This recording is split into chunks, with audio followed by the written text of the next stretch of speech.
From part-timer to full-timer. All of the Overstreet funeral stuff must have been in the fall of 1970, because as the year came to an end and I was scheming to cobble together my 27 credit-hour spring class schedule to realize my dream of graduating in 3 years from AU, Lillian Brown approached me with a bargain I couldn't refuse.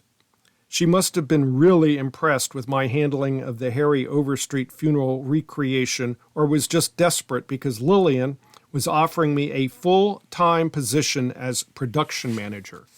She had just had to fire the current PD because he was either caught smoking pot or committed some other fireable offense. In fact, and this may have been another period altogether, but if I recall, there was a guy named John Humphreys. I don't remember whether he was a production manager or program director prior to Gene Wallace, but he had this plan to dedicate the entire weekend program schedule to 48 hours of Trend In, a program of contemporary music, literature, poetry, news, and events that are all the trend. Ugh, it was awful.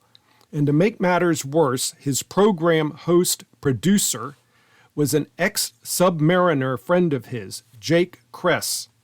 Well, poor Jake must have spent too many months beneath the polar ice cap with his finger on the trigger of a Trident ballistic missile, because one day he didn't show up for work.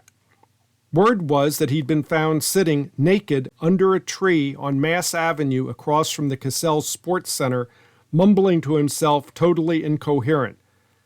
Must have taken some LSD, or perhaps someone spiked the sugar cubes in the coffee room, John Humphrey suggested. Yeah, right.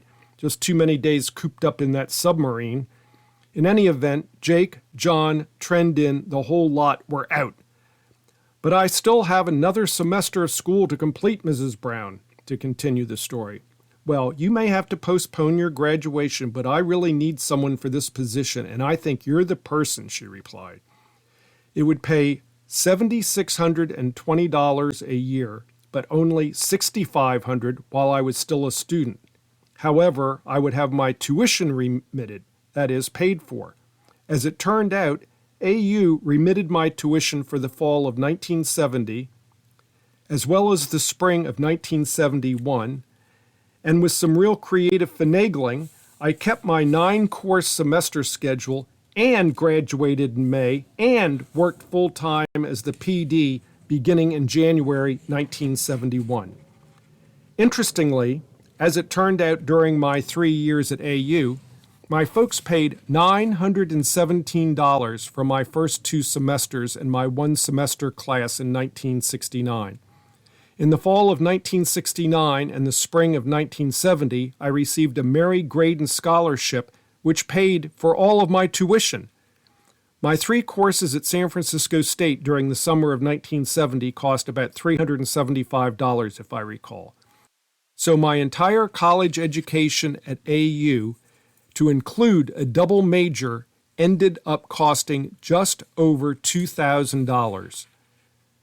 As of today, 2009, when I first wrote this, a single credit hour of tuition at AU was more than $1,000, or about $120,000 for a bachelor's degree.